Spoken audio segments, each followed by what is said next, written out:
So welcome back into another Dragon Ball Super card game video, and this one's going to be featuring basically some of the new Draft Box 6 cards along with an older leader, which is Demigra, and putting all of that together into an updated deck profile. And of course, if you have any ideas, any lists, anything that you want to see on the channel, definitely let me know, put it in the comments below, and definitely subscribe to see all of the decks that I'm going to be putting out for the next couple weeks. Alright, we're going to just go ahead and jump right into it, and that's going to start with the leader. If you haven't seen this guy before, or if it's been a while since you've seen him, since he's come out in set 4 and we're going into set 12, a few months from now, he is basically swing leader on the unawakened side. Place the 3 cards on the top of your deck into the drop area, and if they're all black, you draw a card. This is kind of the reason why some of the picks that you'll see doesn't include some of the green cards, red cards, etc. that you could try to abuse and add to the deck. And honestly, I don't think they're really needed because I think they're kind of hitting the consistency of it. But you'd only draw if you have all black, and then you untap 2. The other side, you get to draw a card and you swing. And the awakened side is that you swing, you attack, 3 black cards from the warp, then drop. And then of course wormhole, which means you can overwhelm twice, dark overwhelm twice, or a combination of both within that turn as long as you're awakened. Which is awesome, which is kind of the whole reason why you build Demigra in the first place. Now leading to that is kind of the reason, why I even began to update in the first place. Before Draft Box 6, I did want to use the new super combo, which helps with the dimension support trunks, and as well as the Demigra chain, or the 2-drop Demigra, the 2-cost Demigra, I guess, the promo. And then of course on the left, we do have the Demon God Demigra, right?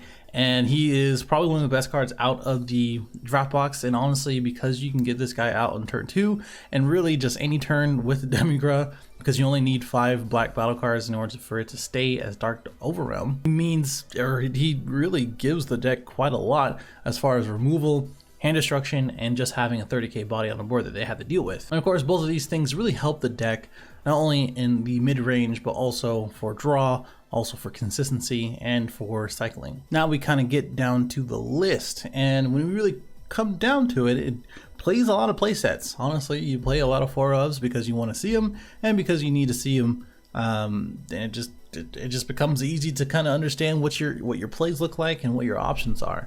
And coming down the list, the Majin Buu's really good because you can kind of cycle it from the awakened leader. Basically, if you have no plays really at all, you should be able to go ahead and just pay that 1 in order to drop a card at the end of the turn and draw 2, and then just recycle it from the leader, from the warp into the drop. Demigra is really cool because it's just another free target. Free overwhelm is kind of important in this deck because you really want to utilize the fact that you can overwhelm twice. Secret Identity is really, really good because technically you can get them off twice, and honestly, it can just clear boards, it can clear threats, it can help against other aggro decks or other things that play out things for free or at a low cost, stuff like Ginyu or things like that. This SCR is kind of like a filler. You don't really have to play this SCR. You don't even have to play an SCR. I didn't play an SCR for the few weeks I was playing this deck, and honestly, it didn't really make a difference, honestly. And you don't really get to turn 5. You really get to like turn 3, and the game's over some way or another, which is another kind of thing I've been doing with decks, honestly. But anyway, the reason why you play Man Out on the Mission at 4 is because at turn 2, basically you're going to be taking 1 or 2 life for the Demigra Demonic Overlord, and you take 1 life, you burst to 2, that's 1 card here. When you swing the leader, that's 3 cards. So the Man on the Mission is going to be live pretty much turn 2 every single time. So you're looking at leader swing, which is 10k of course. This basically paying 2 for the 20k, which is going to be the gravy here, and then of course this target if you need to, and then the 10k from Frigid Blast Poutine, and then the Man on a Mission 20k double strike critical. Now the other thing about it is that the turn before is that if you're going second, I would say, is that you swing with leader and then you go Dimension Support Trunks, play out a gravy, and then now you have a 20k on that turn that you do all of that I just mentioned. And of course, if you do that all over again, because the Poutine, if you didn't know, does get a Demigra of 4 or less from your deck or your warp, and I'm sorry, just deck, I do believe. And from there, you can just go ahead and just do it on turn 3 again, which means you can awaken, it's pretty much guaranteed, and you get the bodies out of it. We'll talk about sequencing a little bit more in the next couple parts of this, but that's the gist of the deck and the reason why I wanted to do it.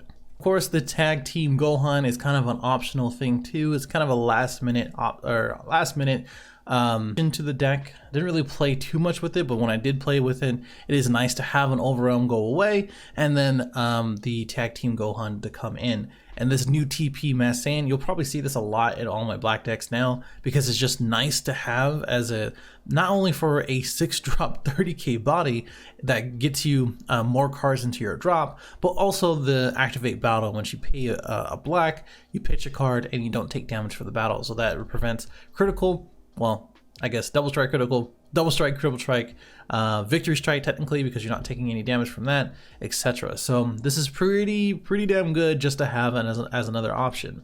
And of course we play 4 of the new Demigra simply because if you're not playing the Demonic Overlord and you need to remove something on their field, or if you want to start having a board presence and doing that early, in which you want to go tall instead of wide, as in going Dimension Support Trunks, having 20k body on your board.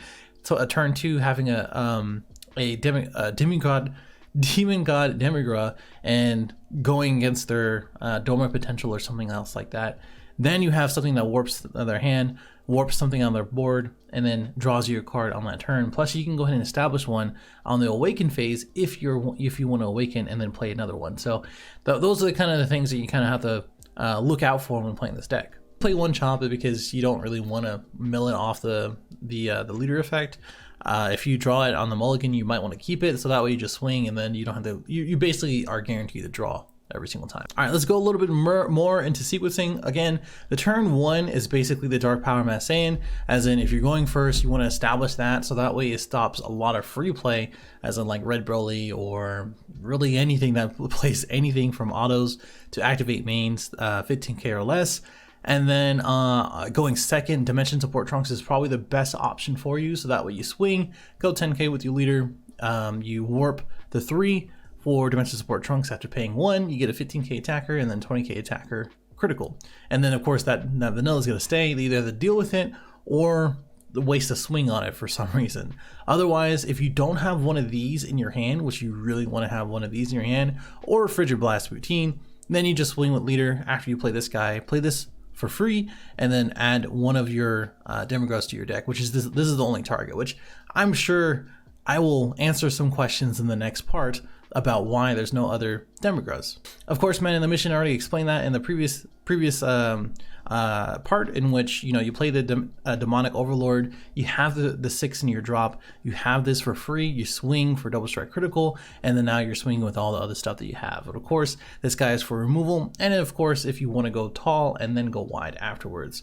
Mira is really cool because the thing is that you still have this almost the same amount as the Man on a Mission, but this guy costs 1.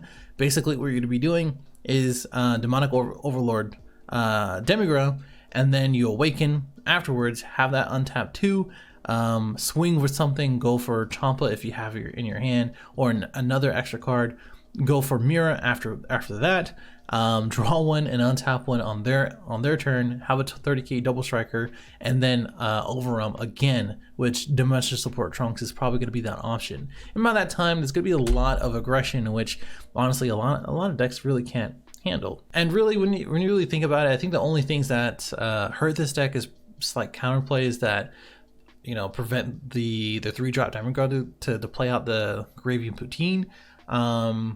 Maybe Dormant Potential, like I said, some red because it just there's a lot of removal and you want to go wide and having a board state.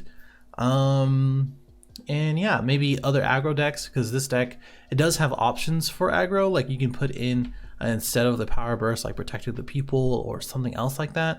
And of course you have the Mass Saiyan Brainwash No More.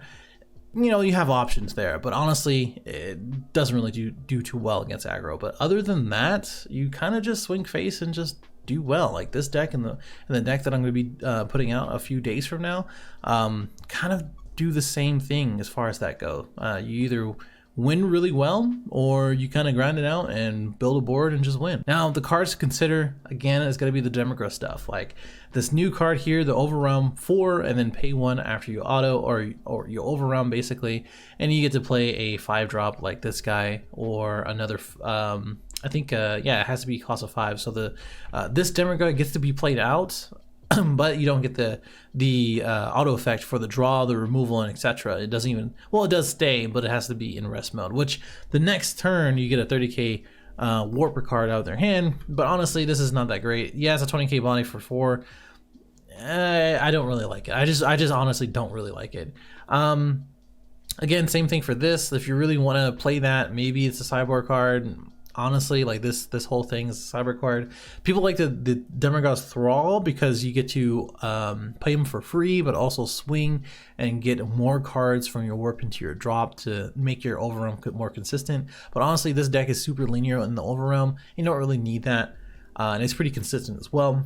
The Temporal, and as well as the 4-drop and the Seasoning Arrow, and I think the other Warp Demigra are all really cool cards for the archetype, but honestly they don't really work too well, and they're just kind of clunky. And honestly, if you're pushing back the stuff that I just talked about in the aggro part, which Demigra really wants to do with 2 Overwhelm, I think that's kind of like a really not that great trade-off. And we will look into the other black cards, which there are a lot of options for Demigra, and as well as just black in general. It just depends on what kind of utility and what kind of deck that you want to have.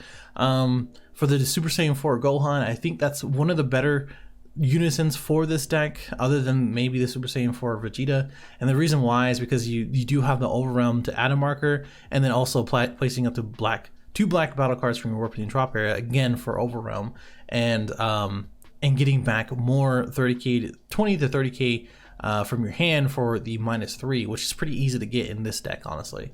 Plus you get the dual attack in 15k, which is a 20k dual attacker, and getting back your basically your Demigra, your mana on the mission, etc. So that way you can go ahead and Overwhelm again and just keep it going. Now the IER is really good to disrupt their battlefield or their drop area, and as well as good for really any of the 30k attackers because they're automatically 45ks, so that's really nice. But overall, I mean, I just don't have the room for that one. I don't know. I don't really know about that one. If you can fit it in there, you can. I would recommend to do that. Not even the scratch is nice because you can loop it, and it's another negate. Protected the people already said about for aggro. Tenacious is nice for a mid-range sort of like just another option basically. But again, paying 1 black instead of just going through the paces of turns 1 to 3, where you want to end the game on turn 3 or 4. This is not that great. And then we have Beyond All Limits, another 6-drop 30k for free. It's just busted. Plus you get to add another Demigra or Dimension Support Trunks, Man on the Mission, even I do believe Assault from the Sky. So all those things you can get back. You can't get a super combo, but honestly they're really cool. Now the only thing I didn't really mention is that the targets for the super combo are definitely going to be the Gravy, definitely going to be the other Gravy, just for Dimension Support Trunks, and as well as the Demigra, because you really want to thin your deck out instead of getting it from the warp, since you'll be able to see other cards instead of the cards that you're going to be putting out with the Demigra promo. Other than that, that is it. Pretty quick deck profile, because honestly Demigra is kind of figured out. I just wanted to give out my updated deck profile, and I'm blocking it again. Did I really block it again? I'm just so bad at this. That's the only thing I blocked. I'm good.